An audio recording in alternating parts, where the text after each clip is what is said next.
Rebonjour!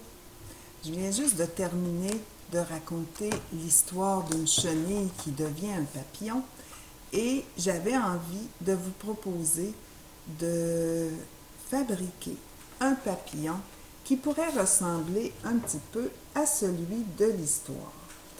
Et comme vous êtes peut-être à la maison pour faire ce projet-là et qu'on n'a pas toujours beaucoup de choses pour faire du bricolage, je vous propose d'utiliser du matériel assez facile, soit une feuille de papier de la grandeur que vous allez avoir à la maison, des revues dans lesquelles vous pourrez déchirer de la couleur, des ciseaux qui pourront, dans mon cas, je vais prendre des grands ciseaux. Si c'est l'adulte qui manipule les ciseaux, alors ce sera des grands ciseaux, sinon des plus petits. Je suis très consciente que vous n'avez probablement pas de ciseaux adaptés qu'on peut juste peser là-dessus à la maison. Alors, pour certains enfants, il faudra vraiment que ce soit l'adulte qui fasse le petit bout où on doit découper. Et vous aurez bien sûr besoin d'un peu de colle. Alors, dans un premier temps, ce que je vous propose de faire, puis là, je pense que ça pourrait être l'adulte pour la plupart qui pourrait faire ça, j'ai plié, comme vous voyez, mon papier en deux pour avoir un petit peu d'uniformité. Donc, je vais faire ici, ça va être comme la moitié du corps de mon papillon. Et je vais aller faire un petit peu là des ailes de papillon, comme un peu comme on a vu là dans celui du livre. Puis là, ben, mon corps, lui, va venir ici jusqu'à un petit peu là. Et une fois qu'on a fait ça, dans le fond, on va prendre les ciseaux, on va laisser la feuille plier et on va aller découper. Ça va découper en même temps mes deux côtés de feuille. Donc, je découpe. Comme vous voyez, j'y vais de façon très comme ça vient, parce que on a vu dans le livre que la forme du papillon était loin d'être une forme parfaite. C'est un papillon qui est très stylisé et je trouve ça très joli. Puis ça permet à tout le monde de faire ce beau projet-là sans essayer de reproduire un papillon parfait. Donc, voici ce que j'ai fait. Une fois que j'ai ma forme de papillon, je vais commencer à travailler avec mon papier que je vais déchirer dans des revues. On a vu dans le livre qu'il y avait toutes sortes de couleurs et parfois des couleurs superposées. Donc, on pourrait comme mettre des grands morceaux d'une couleur, puis ensuite aller en mettre des plus petits de couleurs contrastantes. On voit qu'ils ont mis pas toujours pareil, mais des choses semblables sur les deux côtés, comme par exemple ça et ça, c'est un rappel. Même chose, les petits points ici. Donc, on pourra essayer de faire ça. Et je commencerai, moi, par faire le corps de mon papillon en trouvant une couleur. Donc, je cherche dans ma revue et je vais aller déchirer. J'ai déjà expliqué un petit peu ce genre de consigne-là, qu'est-ce qu'on peut faire pour aider un enfant qui a des difficultés motrices à déchirer. Donc, moi, ici, j'aimerais que le corps de mon papillon, soit dans les tons de blanc cassé. Donc, je vais aller ici, tracer, pas tracer, mais déchirer pour faire le corps de mon papillon. Donc, pour certains enfants, c'est facile de faire ça tout seul. Pour d'autres, ça demande un petit peu d'aide. Alors, à ce moment-là, ce qu'on fait, c'est qu'on va aider à maintenir, on va commencer la déchirure, puis on va aider l'enfant à prendre le papier et on va l'encourager à tirer. Donc, moi, ici, j'ai la couleur que j'aimerais pour faire le corps de mon papillon. Donc, je vais aller coller ça ici Et c'est sûr que ça va un petit peu dépasser, donc je vais couper l'excédent avec mes ciseaux. Bon. Dans le fond, je vais commencer avec ma partie la plus large en... Donc, je vais ici appliquer ma colle, comme ceci. Je vais venir coller ça là. Et après, avec mes ciseaux, je vais venir enlever tout ce qui dépasse. Puis ça, je vais pouvoir faire la même chose pour mes ailes tout à l'heure quand j'aurai aussi de la couleur qui va dépasser. Une fois que j'aurai terminé comme ça de faire le corps, plus tard, quand on collera le papillon sur une autre grande feuille de couleur contrastante, on pourra faire des petites antennes si on veut. Bon. Alors, voici. Vous allez remarquer que ici, ça dépasse un petit peu l'espace que j'aurais voulu pour le corps, mais c'est pas grave parce que quand je vais aller mettre la couleur pour faire mes ailes, bien, je vais pouvoir partir là, ma couleur par-dessus ici, puis ça va être correct. Donc, maintenant, je vais chercher dans ma revue, excusez pour voir juste le bas de mon visage, je vais chercher des pages, des endroits où il y aura, comme par exemple ici, je vais vous montrer ça, j'ai trouvé une grande partie de couleurs plutôt unies, sans écriture. Donc, je pense que ça pourrait être intéressant. Fait que la première étape, vous pourriez vous amuser à aller chercher comme ça le plus possible de bandes avec des couleurs unies. Puis, une fois qu'on en aura trouvé plusieurs, bien là, on pourra commencer à construire notre papillon. Alors, pendant que vous allez faire ça, déchirer vos bandes de papier, je vais faire la même chose et je vous reviens pour la suite. Alors, je suis de retour après m'être amusée à trouver plein de couleurs dans mes revues. J'ai essayé de trouver des grands morceaux de couleurs unies, mais parfois ma couleur unie a aussi de la texture, comme dans ce cas-ci, puis je trouvais ça vraiment magnifique. Et j'ai trouvé, pour donner des petits accents, des formes, comme des couleurs comme celle-ci. Regarde ça, ce que j'ai trouvé, ça va être magnifique aussi. Même ici, je trouvais que dans les petits moules des cupcakes, là, les petits cercles pourraient être intéressants.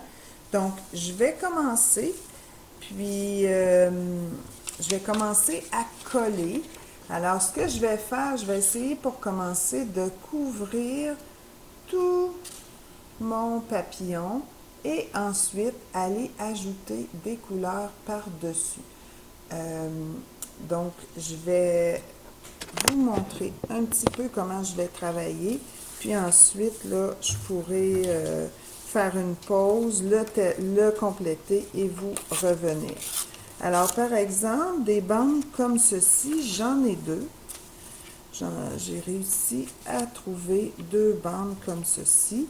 J'aimerais que ce soit le bas de mon papillon qui soit fait de ces bandes-là. Puis j'en ai assez, comme tu peux le voir. Alors, je vais déchirer dans le fond ici pour m'assurer que je vais commencer là. Puis je vais me rendre juste ici. Je vais coller comme ça. Et ensuite, alors je vais coller ça comme ça. Puis ensuite, je vais pouvoir découper ce qui dépassera. Je vais faire la même chose de l'autre côté. Donc, on y va comme ça. C'est sûr que pour les enfants qui ont des besoins particuliers, on va peut-être devoir aider à étendre la colle. Parfois, on aide à tenir, puis on demande à l'enfant. Moi, je dis toujours à l'enfant, glisse le tube de colle, parce que c'est vraiment le geste qu'on doit faire. Et c'est nous qui allons aller placer au bon endroit le morceau de carton.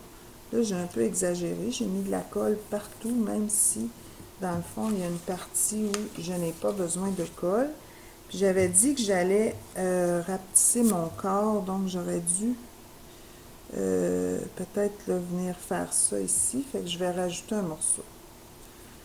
Parce que sinon, le corps est un peu grand. Alors voici. Ensuite, je vais prendre mes ciseaux, comme je vous l'ai déjà montré, et je vais aller enlever ce qui est en trop dans le fond. Comme ceci. Alors voilà, c'est déjà un bon début. Donc je vais faire la même chose l'autre côté. Je vais faire le reste de mes ailes, la première partie, et je vous reviens pour vous montrer la suite. Alors, comme vous serez en mesure de le constater, je suis restée dans les teintes de bleu. C'était pas toujours facile de trouver des morceaux sans écriture assez longs. Parfois, j'ai mis deux morceaux ensemble. Il y a des endroits comme ici, j'ai un peu d'écriture, mais c'est pas grave. Quand je vais aller superposer des couleurs, ça va disparaître dans le fond. Donc, une fois qu'on a fait ça, c'est là où je vais aller chercher mes couleurs contrastantes. Par exemple, j'aimerais peut-être utiliser, bougez pas, par exemple ici, quand j'ai déchiré, ça faisait des petits morceaux jaunes, mais je trouverais ça joli de mettre des formes dans le bas de mon papillon. Je vais vous montrer. Faites pas attention à tout le papier qui est sur la table. Alors, ici, je vais me mettre une petite forme. Comme tu peux voir, ce n'est pas une forme découpée au ciseau. Elle est bel et bien déchirée.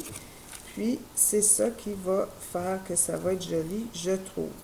Elle n'est pas tout à fait pareille sur les deux côtés, mais je crois que les papillons ne sont pas nécessairement identiques non plus, chaque côté.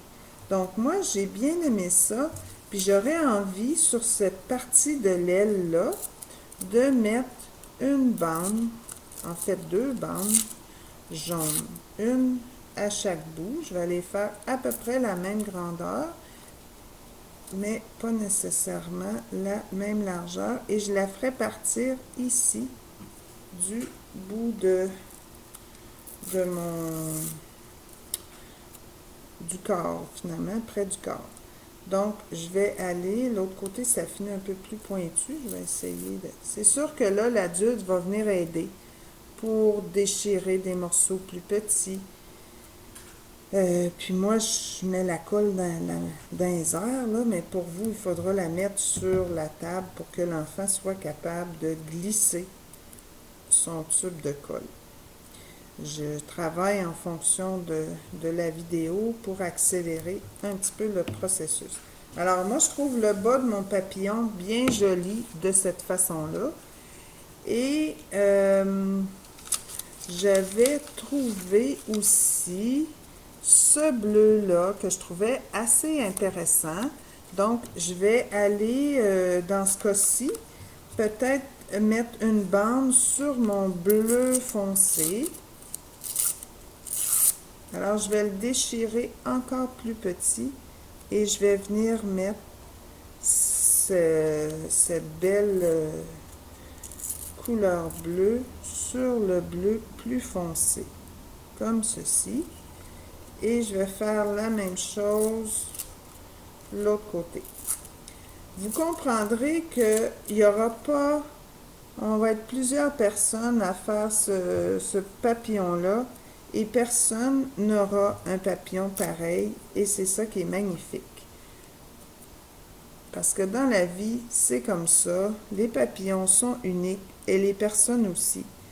Donc, je vous encourage à faire un projet unique à votre façon. Donc, on peut couper comme ça des bandes. Alors, regardez, je vais vous montrer qu'est-ce que ça donne avec ma deuxième bande. Maintenant, Dans l'autre bande, je vais vouloir mettre peut-être des morceaux qui vont aller cacher l'écriture. Et j'irai chercher un rouge. Donc, je vais aller, j'ai cette pièce-là que je trouve intéressante. Et j'aime bien ne pas laisser une bande droite. Donc, moi, l'adulte, je vais aller déchirer la bande droite. Et je vais, cette fois-ci, lui mettre une ligne dans ce sens-là. En plus, ça va venir cacher. Puis c'est pas grave, dans le fond, si ça dépasse sur l'autre couleur. Puis je vais en venir en mettre une autre ici. Qui va aussi servir à, sans qu'on on verra plus une fois que ça va être fini, mais ça va cacher mon écriture. Et je crois que j'avais une autre bande semblable à celle-ci, mais je ne la trouve plus. Parce que j'aurais voulu en mettre une bande plus petite. Donc j'en ai pour ce côté-là. Je vais en mettre une comme ceci. Et je peux très bien aller chercher, tiens, j'en ai un autre petit bout ici. Je vais aller en chercher une que je vais mettre. Elle sera plus étroite, mais c'est pas grave. Même si j'ai pas d'écriture à cacher, je vais quand même aller mettre une autre. Donc j'essaie d'avoir de la symétrie, même si dans le fond, les pièces ne sont pas égales. Je pense que ça peut être, finalement, j'aime pas tant ça que ça dépasse. Je pense que ça peut être vraiment beau. Maintenant, je te montre un petit peu où est-ce que j'en suis. Moi, j'ai pas, je vais aller ajouter de la couleur ici, mais j'ai pas besoin d'en mettre tant parce que j'ai choisi des cartons avec beaucoup de couleurs. Comme là, j'avais découpé ça que je trouverais vraiment beau. Je pense que je vais le garder pour un ami à l'école parce que moi, j'ai déjà, dans mon bleu ici, j'ai déjà beaucoup de textures.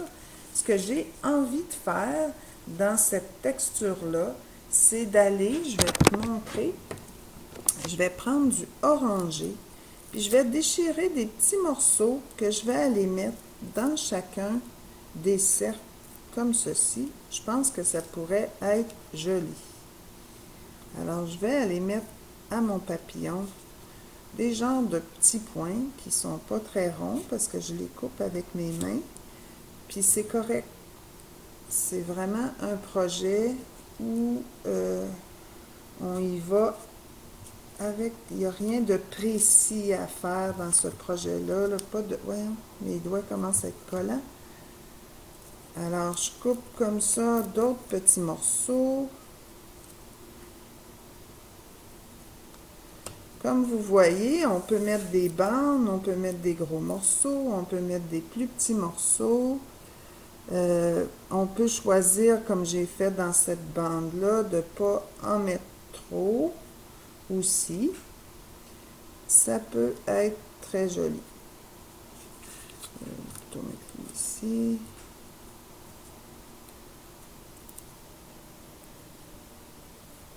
Alors, comme ceci.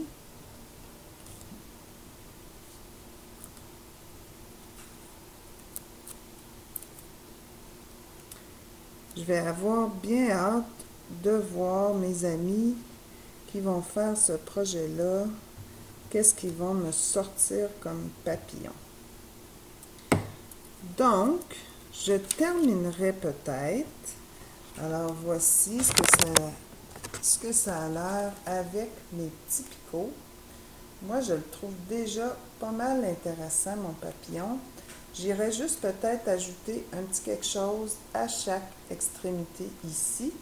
Puis, ça, je vais le laisser comme ça parce que il y avait déjà de la couleur dans mon papier. Donc, ce que j'aimerais mettre à cet endroit-là, je vais regarder dans les choses que j'ai découpées.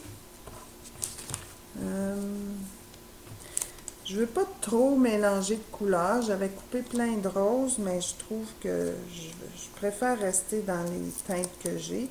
Donc, je vais aller couper des formes orangées.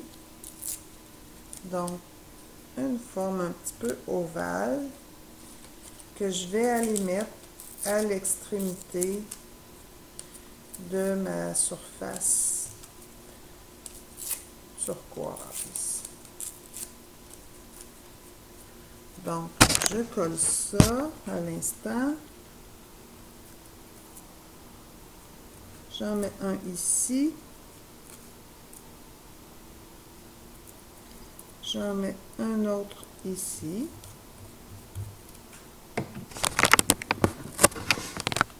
Et voilà, moi j'arrêterai ça comme ça.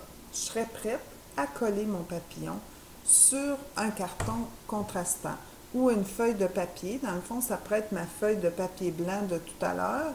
Je pourrais, pas la même, mais une autre, je pourrais coller mon papillon.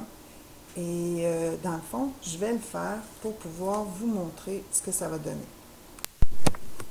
Alors, je vais aller me chercher un papier blanc.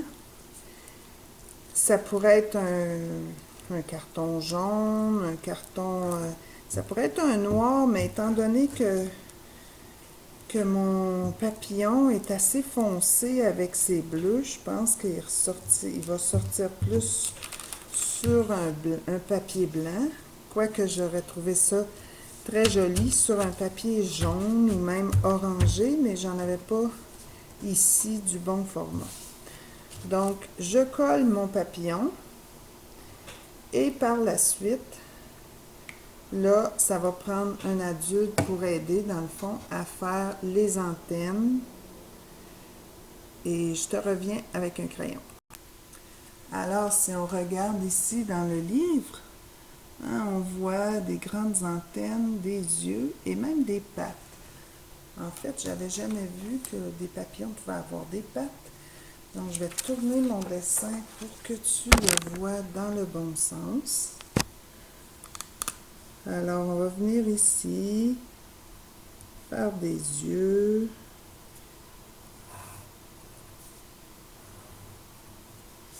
Puis, on va lui faire les pattes, ils partent un petit peu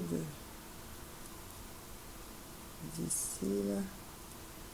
Ce sont des très petites pattes, comme tu as pu le voir. Alors, c'était notre papillon inspiré par la magnifique histoire de Éric Carle, La chenille qui fait des trous. J'espère que vous allez avoir la chance de vous amuser à faire vous aussi un papillon comme ça. Et ça vous montre que garder ces vieilles revues, ça peut servir parfois. Alors, amusez-vous bien et on se revoit peut-être bientôt pour une autre vidéo. Bye!